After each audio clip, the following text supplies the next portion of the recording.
del grup mixt té la paraula el senyor Quim Arrufat.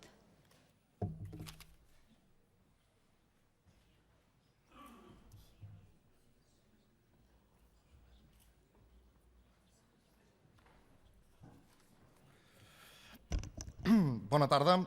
Bé, entendran després de totes les intervencions que no entrarem a valorar els canvis en el govern, duraran poc, no són rellevants ni són transcendents. Ens preocupa i ens urgeix molt més abordar la situació social i política del país.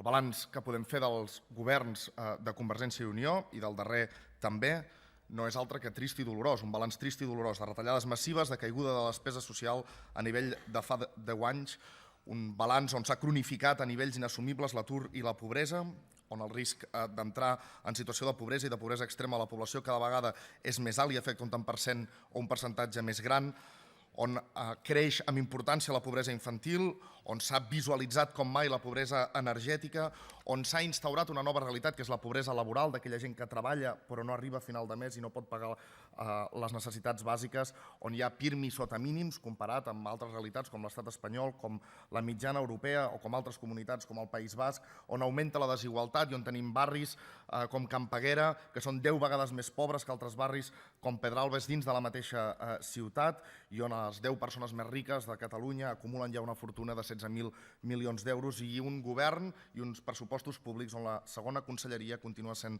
la del deute, sense conseller, sense rendir comptes i sense que ningú l'hagi decidit ni votat, però que paguem entre tots i ens surt terriblement cara. Aquest país necessita, com l'aigua, recuperar democràcia, sobirania i justícia social. I això no és només una clau discursiva, una retòrica electoral, un manifest prefabricat que pretén tocar la fibra sensible de ningú. No. Necessitem, com l'aigua, replantejar d'arrel el sistema financer, recuperar instruments de control públic del sistema financer, posar murs i fronteres a l'ús especulatiu de l'economia, allò que ens ha dut a la crisi i que no l'ha tocat ningú. Construir una banca pública al servei del benestar col·lectiu i habilitar un marc de construcció de caixes d'estalvi i crèdit territorials i cooperatives. Necessitem, com l'aigua, construir un sistema públic de garanties socials, instaurar sistemes de renda mínima. Necessitem, com l'aigua, auditar el deute i qüestionar el volum d'interessos que estem demanant a la gent que pagui en nom d'obres, negocis i apostes de governs de les que no en són responsables la gent que està pagant aquest deute i aquests interessos. Cal que aprenguem del Comitè de la Veritat de Grècia i la seva auditoria del deute i de la lliçó de democràcia que han mostrat els grecs aquest cap de setmana. A ells els hi diem gràcies, en nom de tants catalans, per la lluita exemplar per la sobirania i per la democràcia. Necessitem, com l'aigua, excloure del mercadeig neoliberal béns comuns com l'aigua, com l'energia, com la terra. Necessitem, com l'aigua, noves institucions més democràtiques. Necessitem, com l'aigua, nous marcs de relacions laborals que donin drets, que retornin drets i instruments d'autodefensa als i les treballadores, sobretot a la immensa i creixent massa de treballadors per compte aliè i autònoms i falsos autònoms que viuen en situació d'esclavatge i misèria, allò que anomenem la nova pobresa salarial. Necessitem, com l'aigua, un sistema de tributació just, amb instruments per fiscalitzar les rendes més altes i els beneficis del capital financer, que persegueixi el frau i l'evasió fiscal. Necessitem, com l'aigua, doncs, construir marcs de sobirania que ens donin l'autoritat legal, la legitimitat democràtica, la capacitat política i els instruments necessaris per fer possible, en definitiva, la vida en pau i amb justícia.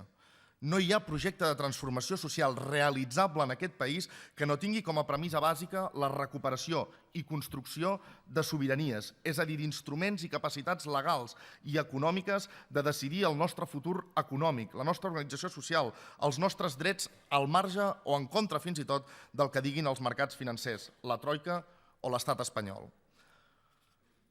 No és possible, en definitiva, la reproducció de la vida en pau i amb justícia en un món governat per la llei de la jungla, la llei del més fort i la llei del més lladre. El camí iniciat els darrers anys als carrers de Catalunya en defensa d'un marc de sobirania propi per la reivindicació del dret a decidir dels i les catalanes forma part d'aquest esquema general de recerca democràtica per marcs de sobirania que facin possible la vida, la justícia, la pau, la cura dels nostres i la guarda de la terra. I a Catalunya aquesta via, que la volem lliure i cap a la República Catalana, té una agenda important en el procés independentista, que va de la mà de la convocatòria d'un procés constituent. Civil, democràtic, participatiu, emancipador, que abordi els aspectes nuclears que són clau per a possibilitar l'accés del poble a la sobirania efectiva, el més efectiva i real possible sobre el seu present i futur immediat. L'acumulació de forces, voluntats i legitimitat democràtica que va suposar el 9 de novembre, malauradament, s'ha estancat. El 9 de novembre tocava desobeir la suspensió de la llei de consultes, tocava plantar-se davant de l'Estat i al costat del poble o la seva majoria democràtica. I no es va fer, o es va fer a mitges. Però el 9 de novembre va existir. I va ser un acte de desobediència civil al discurs de la por que a la Moncloa, com ara hem vist a l'Eurogrup, es basa sempre en el mateix, en monstres al final de l'horitzó, en abismes sense fons, en viatges intergalàctics per l'estratosfera i en què vindrà el coco i te comerà. Ras i curt. És a dir, arguments cutres, baixos, propis d'un estat o d'uns estats autoritaris, refractaris a la democràcia, que entenen intel·ligentment que cada moviment democràtic de la societat com un perill per a la seva màquina perfecta de controlar persones i fer diners. El 9 de novembre no va ser el referèndum que necessitem encara fer i que no ens deixen ni ens deixaran fer. Després del 9 de novembre calia haver convocat eleccions per fer el referèndum negat i no es va fer. No vau desobeir la suspensió de la llei de consultes, no vau convocar eleccions com per seqüència de compromís democràtic tocava. Fruit d'aquestes desercions vau decidir posposar el referèndum en forma d'eleccions per a la tardor, per un llunyà 27 de setembre. I ara, a 100 dies del 27 de setembre, a darrera hora i a cuita corrent, es torna a generar el desconcert en propostes que són clarament inviables d'organitzar amb el compte enrere de les eleccions posat. La CUP va entrar en aquest Parlament anunciant puny tancat contra les retallades, l'austericidi, la submissió als bancs i les polítiques neoliberals que estan devastant la nostra societat i negant-nos un futur digne. I mà oberta a la societat en l'impuls i l'exercici del dret a l'autodeterminació. Hi ha a banda i banda qui ha malinterpretat aquesta oferta, l'aposta de l'esquerra independentista. Hi ha a banda i banda qui ha cregut que ser motor de l'exercici del dret a l'autodeterminació és equivalent a donar suport al president o a la unitat de les forces que aposten per la independència. I no té res a veure amb això. Ni serem crossa de nous governs amb qui no compartim programa ni interessos més enllà de l'exercici del dret a l'autodeterminació, ni per conseqüència compartirem llistes que plantegin governs d'unitat. Nosaltres no som unitaristes, som independentistes. I sembla que en aquest país s'ha acabat convertint el sobiranisme en unitarisme. No, senyor. La clau d'un 27 de setembre plebiscitari no rau en una llista compartida entre partits ni societat civil. La clau del 27 de setembre, si es vol realment convertit en referèndum net i clar, comprensible a totes llums, no passa tampoc per acordar en 2 setmanes governs de gestió interina de res. L'esquerra independentista vol construir estratègies guanyadores que habilitin marcs de sobirania, de democràcia i de justícia social per al nostre poble. El 27 de setembre es pot convocar en clau de ruptura democràtica, sense partits, cedint el protagonisme a la gent, per comptar netament el suport del sí i convocar automàtica i seguidament eleccions constituents. Eleccions constituents on la CUP, òbviament, anirà a confrontar projectes de país, des de l'extrema urgència que patim al carrer de garantir drets, i l'extrema necessitat que tenim com a societat de disposar d'instruments de transformació de l'economia, redistribució de la riquesa, radicalitat democràtica i sobirania popular.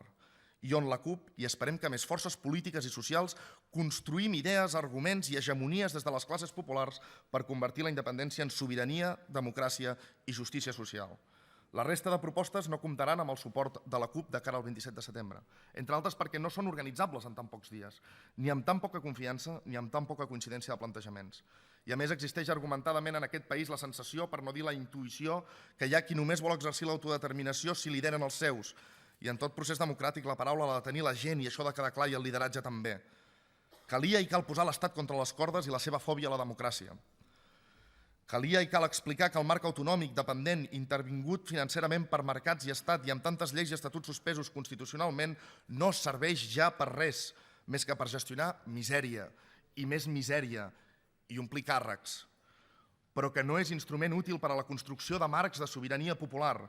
No estem disposats a mantenir més debats autonòmics ni autonomistes. No ens creiem cap més promesa d'Espanya, ni de cap projecte espanyol sobre drets d'autodeterminació, federalisme estrampa que treuen del programa la consulta pactada amb l'Estat que havien promès i processos constituents subordinats.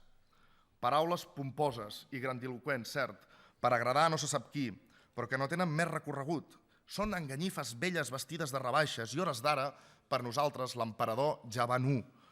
Volem un procés constituent sobirà, volem poder decidir sobre tot. No ho volem ni per raons de llengua ni per raons d'identitat nacional. Entenem els arguments identitaris de qui creu que la independència anirà contra el castellà o contra els castellanoparlants i els rebutgem de pla. perquè aquest procés no permetrem ni permetem que pivoti sobre arguments identitaris de suma zero, ni que ningú usi aquests arguments per invalidar-lo. Som i serem un país de cruïlla i d'acollida, de diversitat d'orígens, de llengües, d'idees, de religions. Som i serem un mesclat, i aquesta és la nostra força.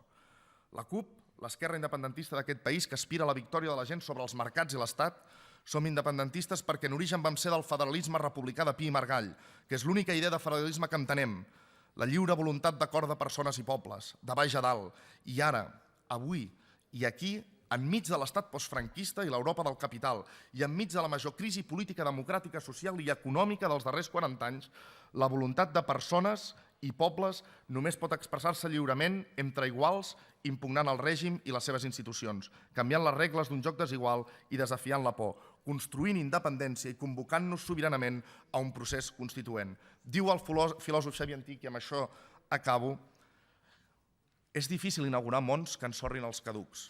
És més fàcil la inèrcia que porta a mantenir-los, encara que siguin injustos i anacrònics. Però quan apareix l'acció política, la possibilitat de començar un procés que permeti l'obertura d'un món i amb ell obrir camins, és com si es produís un cataclisme, i és veritat, ho és. Una operació de risc, sens dubte, només a l'abast de pobles valents capaços d'imaginar un món diferent del que existeix i de fer tot el que poden per assolir-lo. I nosaltres, per tant, emplacem aquest poble, com ja ho va fer fa 100 anys Joan Salvat Papasseit, a fer l'escamot dels qui mai no reculen.